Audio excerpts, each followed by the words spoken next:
Assalamualaikum warahmatullahi wabarakatuh. Jumpa lagi dengan Sri HM Channel. Jadi di video kali ini aku mau ngebahas ya. Ini aku mau ngomongin proses untuk menjadi TKW ya teman-teman. Teman-teman mungkin ada yang penasaran. Prosesnya sih seperti apa aja untuk bisa jadi TKW ya teman-teman. Jadi TKW kemana aja itu prosesnya sama. Tapi ada bedanya dikit deh. Ya, jadi seperti apa prosesnya aku kasih tahu detailnya ya teman-teman. Tapi ini bukan praktek ya, tapi ini sharingnya ya, sharing untuk bisa jadi TKW ya.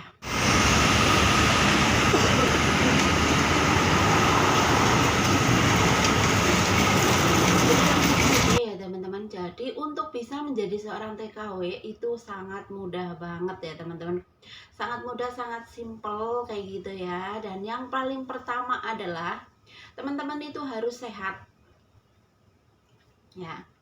Jadi yang pertama adalah teman-teman itu harus sehat, sehat jasmani, rohani. Pokoknya intinya teman-teman itu harus sehat. Setelah itu ini prosesnya ya teman-teman. Jadi setelah sehat, benar-benar sehat, kalian udah siap untuk bisa jadi TKW, kalian harus minta izin pada suami ataupun kepada orang tua ya teman-teman. Setelah kalian sehat, terus punya izin pada suami atau pada keluarga lah intinya, nanti kalian meminta surat pengantar dari RT. Terus habis itu kalian siapkan dokumen-dokumennya. Setelah kalian siap, kalian langsung daftar ke PT-nya langsung ya teman-teman.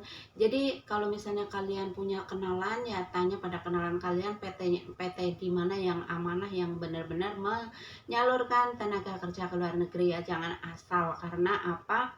Kita tidak tahu niat orang itu kan berbeda-beda ya. Kita asal masuk aja taunya dia itu abal-abal kayak gitu kan, nanti kita sih yang rugi.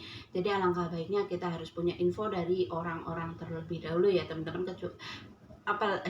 Lebih akurat lagi kalau saudara kita ada yang udah masuk ke PT tersebut, jadi kita udah tahu prosesnya kayak apa di PT tersebut ya. Jadi jangan asal masuk PT. Nah, yang kedua, ini kedua apa ketiga ya, pokoknya prosesnya lah ya. Setelah itu, setelah kalian mempunyai dokumen dan punya PT tujuan, kalian langsung daftar aja di situ ya teman-teman. Pendaftaran di situ, kalian masuk, paling ditanyain tujuan negara mana, nama siapa di. Nah, setelah nanti teman-teman udah masuk di PT-nya, udah pendaftaran kayak gitu, nanti teman-teman kan tinggal tanya ke petugas PT-nya di situ ya, pengurusnya. Uh, Prosesnya seperti apa, karena biasanya beda PT kan beda cara. Nah ini kalau di PT aku begitu aku masuk ke PT tersebut, di situ itu udah banyak banget teman-teman kita ya yang mau ke luar negeri juga. Jadi kita nggak usah khawatir, memang rasa malu, rasa gimana itu ada karena kita ketemu dengan orang-orang baru kayak gitu ya. Tapi kan pada intinya kita itu satu tujuan, ingin ke luar negeri. Jadi ya nggak usahlah merasa gimana-gimana, karena kita sama-sama kok gitu ya.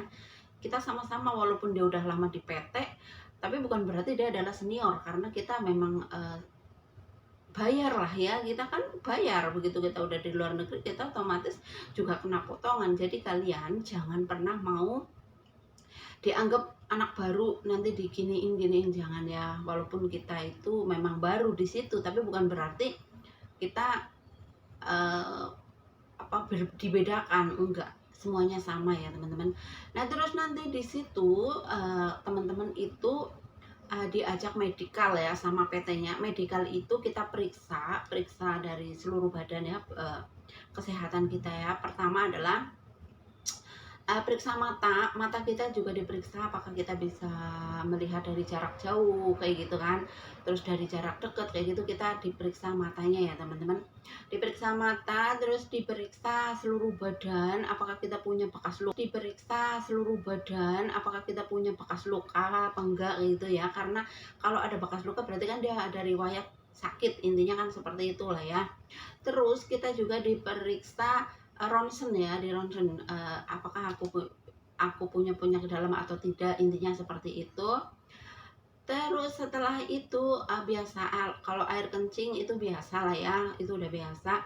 Tapi berbeda kalau kita tujuannya ke Taiwan ya teman-teman. Kalau ke Taiwan kita harus periksa juga pup kita ya teman-teman itu berbeda. Jadi kalau Hong Kong tidak diperiksa pup kita, tapi kalau ke Taiwan kita diperiksa pup kita. Kamera aku kadang-kadang bening, kadang-kadang gelap.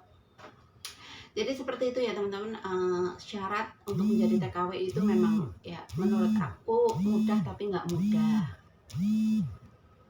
Menurut aku ya mudah tapi nggak mudah untuk menjadi seorang TKW. Makanya kalau TKW diremehkan aku juga ngerasa nggak adil banget kayak gitu, karena kita untuk menjadi seperti seperti ini, menjadi TKW itu nggak mudah ya teman-teman. Kita harus mempunyai kesabaran yang kuat kayak gitu ya, tawakal kayak gitu, kita pasrah di PT karena kita belum dapat majikan. Itu kan ujian-ujian yang benar-benar menguras pikiran.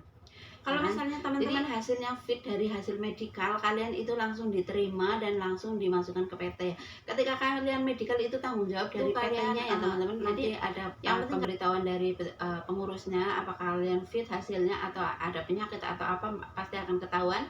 Dan kalau kalian udah benar-benar fit fit, berarti kalian langsung diterima di PT itu dan kalian tinggal ngejalanin proses-prosesnya seperti belajar bahasa. Terus kalau di sana biasanya ada olahraga, terus ada pembagian jadwal piket, terus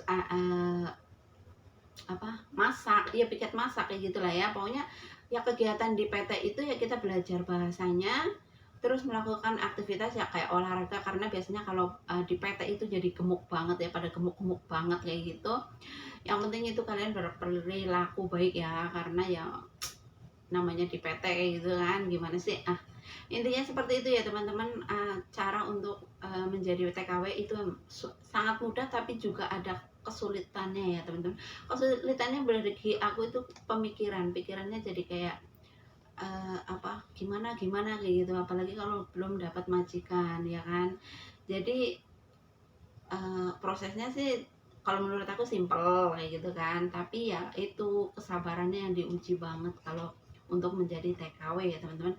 Terus nanti di PT juga ada yang biasanya suka pulang kayak gitu kan, hari Sabtu atau Minggu dia pulang, tergantung PT-nya ya teman-teman. Bisa juga dia nggak boleh pulang, sekali lagi tergantung PT-nya.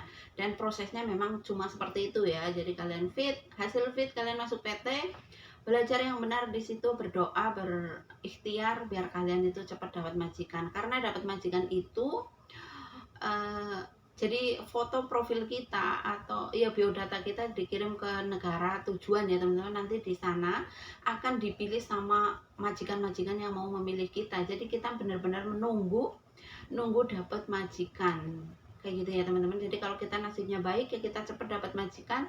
Kalau nasibnya agak kurang baik ya agak lama untuk dapat majikan. Yang penting adalah sabar dan kalian harus benar-benar mempunyai stok kesabaran yang berlipat ya teman-teman.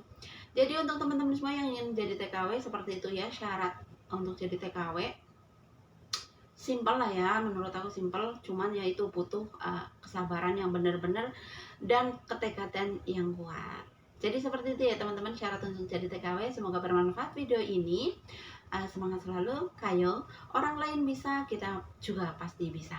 Bye-bye. Assalamualaikum warahmatullahi wabarakatuh. Bye-bye. Nur poin ya teman-teman. Jadi bisa kita simak, kita lihat